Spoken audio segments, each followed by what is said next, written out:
Salut tout le monde. Donc là, nous sommes en direct et si vous me suivez directement, si vous entendez ce que j'ai dit, je vous demande simplement de signaler, de liker pour me faire comprendre que je suis vraiment en ligne et que vous m'entendez vraiment. Voilà, donc c'est très important. C'est très important pour que vous me signalez parce que ce direct est très très utile pour nous tous parce qu'il y a des choses graves qui se passent et il est important d'aborder le sujet. Donc, si vous entendez vraiment ce que j'ai dit, voilà, vous likez en rouge même, ça me permettra de comprendre. Est-ce que vous m'entendez? N'est-ce pas? Vous m'entendez, n'est-ce pas?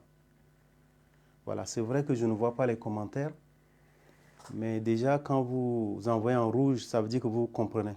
D'accord. Si vous m'entendez, c'est une très bonne chose.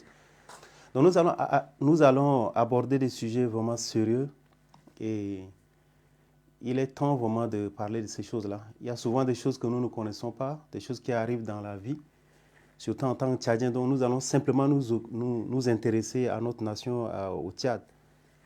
Je ne vais pas toucher les autres pays, je ne vais pas parler de ce qui n'a pas de rapport avec ce que j'ai dit. Voilà. Est-ce que vous... C'est clair.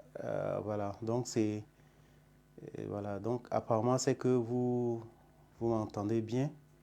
Voilà. Donc faites vraiment des commentaires et voilà, merci, merci, hein, merci pour me rassurer. Donc, nous allons parler des sujets qui sont très, très importants et qui touchent à notre nation. Et le moment est venu vraiment d'en parler.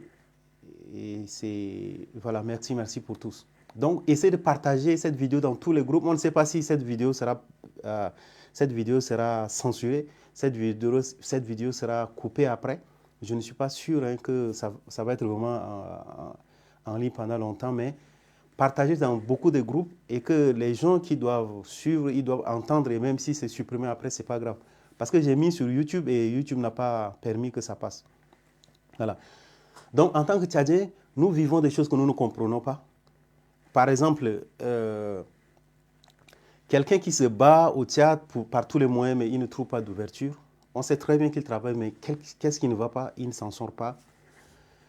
Un opposant vraiment radical à un régime, mais il change de veste.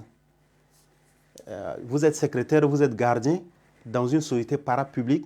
Vous venez simplement d'entrer dans la cour très tôt le matin et vous voyez votre responsable, votre directeur, votre PDG ou votre DG de la société parapublique se fait sodomiser dans la cour. Donc vous passez, vous voyez votre PDG dans la cour même de l'institution et vous le voyez sodomiser. Ça veut dire on est en train de le pénétrer comme un chien, comme les chiens, dans la cour. Et au vu au sud de tout le monde, très tôt le matin, vous entrez, vous êtes simplement choqué. Donc on raconte souvent ces choses dans le quartier. Il y a beaucoup de gens qui ont vécu ces choses-là, mais qui ne comprennent pas le sens. Voilà. Des empoisonnements, il y a beaucoup de choses qui se passent. Donc, voici les raisons pour lesquelles notre pays est dans les ténèbres, entre guillemets. Voici les raisons pour lesquelles nous ne pouvons pas espérer à un changement dans notre pays. C'est presque impossible. Donc, je vous assure, je ne sais pas combien de jours Dieu m'accorde de vivre sur la terre, mais si vous négligez ce que je vais vous dire, il n'aura pas de solution ni pour vous, ni pour vos enfants, ni pour votre génération. Il n'aura pas de solution. Et le jour où vous allez revenir sur ce que je vais vous dire aujourd'hui, et à ce moment, vous allez comprendre et je parle toujours au Tchadien, vous allez écrire votre propre histoire. Qu'est-ce qui fait que le Tchad est comme ça? Qu'est-ce qui fait qu'un gouvernement n'a pas pitié de sa population? Qu'est-ce qui fait que euh, même un opposant vraiment en qui on a confiance et il a un poste important, mais on se rend compte qu'il est insensible. Quel est le problème? Des choses bizarres qui se passent au Tchad, des fois des trafics de drogue, mais quel est le problème? Qu'est-ce qui se passe? C'est ce que nous allons expliquer tout à l'heure. Donc, j'ai pris tout mon temps parce que c'est un sujet très important et je le fais aussi, pas seulement pour moi, pas seulement pour les Tchadiens, mais je fais aussi pour mes descendants. Voilà, parce que je ne connais pas. Comme j'ai dit tout à l'heure, je ne sais pas combien de jours j'ai pour vivre sur cette terre. Mais voilà, ça, ce que je dois dire, elle est vraiment importante. Voilà, vous avez ce tableau. Je vais essayer de démontrer ça. On va aller avec une démarche pédagogique. Vous allez m'excuser, je ne suis pas vraiment à bon point, je ne me sens pas bien, mais je suis obligé vraiment de vous parler aujourd'hui. Donc, nous avons, si vous voyez un peu ma voix tremble, ce n'est pas que j'ai peur du sujet, mais c'est parce que je ne suis pas en bonne santé. Voilà. Donc, vous avez ici, voilà, je représente la France. Un pays comme la France, qui n'a pas de... Son sous-sol est pauvre, son sous-sol, la France n'a vraiment rien. Et la France sort aussi d'une situation difficile parce que après la Première Guerre mondiale, vous voyez comment la France a été malmenée par les Allemands, par l'Allemagne, et comment on leur a imposé aussi la monnaie, et aussi le fait qu'on faisait prisonniers les soldats, les militaires français. Et ces gens-là, quand on les faisait prisonniers, ils n'avaient pas la possibilité de les sortir.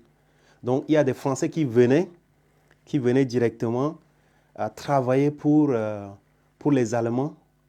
Donc, si 3 Français venaient travailler pour les Allemands, on libérait un prisonnier. Voilà, donc les Allemands étaient tout le temps en guerre et ils ont besoin de la population française pour faire les petites activités, tout ça. Et voilà ce qui s'est passé. Voilà. Donc, nous n'allons pas parler vraiment de l'histoire de la France. Donc, vous voyez, une France qui sort de cette situation se retrouve en train de venir automatiquement à prendre un territoire comme le nôtre, notre territoire, ça veut dire le territoire tchadien qui est notre territoire, un territoire vaste, avec le sous-sol vraiment riche, un scandale géologique, avec une position stratégique au cœur de l'Afrique, où on peut atteindre le Sahara, on peut atteindre aussi le sud de l'Afrique. À travers le Tchad, vous avez le Tchad est frontalier avec la Libye et aussi frontalier avec la Centrafrique et le Cameroun, carrément les forêts. Donc voilà, un pays vraiment stratégique pour la France, pas seulement pour la recherche du sous-sol, mais aussi en même temps pour faire des opérations, par exemple renverser un régime, tout ça. Donc voilà, la France a besoin de ces territoires. Et la France a besoin d'une élite qui va gouverner ce pays-là. Donc, vous allez comprendre la raison aussi pour laquelle on prend souvent des gens qui n'ont pas vraiment de compétences pour les mettre dans certains postes. Il y a des postes clés où ils sont obligés de faire appel à certaines compétences. Vous allez comprendre pourquoi. Donc, la France aussi doit prendre quelqu'un qui n'est pas aimé de sa population, quelqu'un qui n'est pas légitime. Et c'est cette personne-là que la France doit placer. Et la France doit constituer une élite. Et cette élite-là, il va falloir les tenir par quelque chose. Donc la France voit, en France, il y a la franc-maçonnerie, Grand Loge de l'Orient, il y a la Rose-Croix, il y a aussi le catholicisme, bon, tout ce qui a de rapport avec l'esprit, avec la pensée, avec le domaine métaphysique. Qu'est-ce qu'on doit... Donc la France essaie de voir tout ça. Le catholicisme aussi, c'est une religion qui parle un peu de la vie de l'au-delà. Il y a aussi le protestantisme, il y a aussi d'autres religions. Mais la France a plutôt choisi la franc-maçonnerie, le Grand Loge de l'Orient. Et aussi, la France choisit aussi en même temps la Rose-Croix. Et pourquoi ces deux choix? Pour pouvoir s'implanter au Tchad. Donc voilà, la France est venue installer le Tchad. Donc vous allez comprendre pourquoi nous, Tchadiens, nous sommes réellement des étrangers. Nous sommes dans notre pays, mais nous sommes réellement des étrangers. Vous allez comprendre le mécanisme pour lequel nous sommes réellement des étrangers. Donc, voici la France est venue placer la Rose-Croix, placer une élite. Donc, pour placer cette élite, la France baptise le Tchad, la République franc-maçon. Voilà, donc le Tchad est réellement la République franc-maçon. Mais ce n'est pas un pays, ça veut dire, nous, on vit au Tchad, mais si on n'est pas franc-maçon, nous ne sommes pas des Tchadiens. Nous sommes sur un territoire, mais le pays même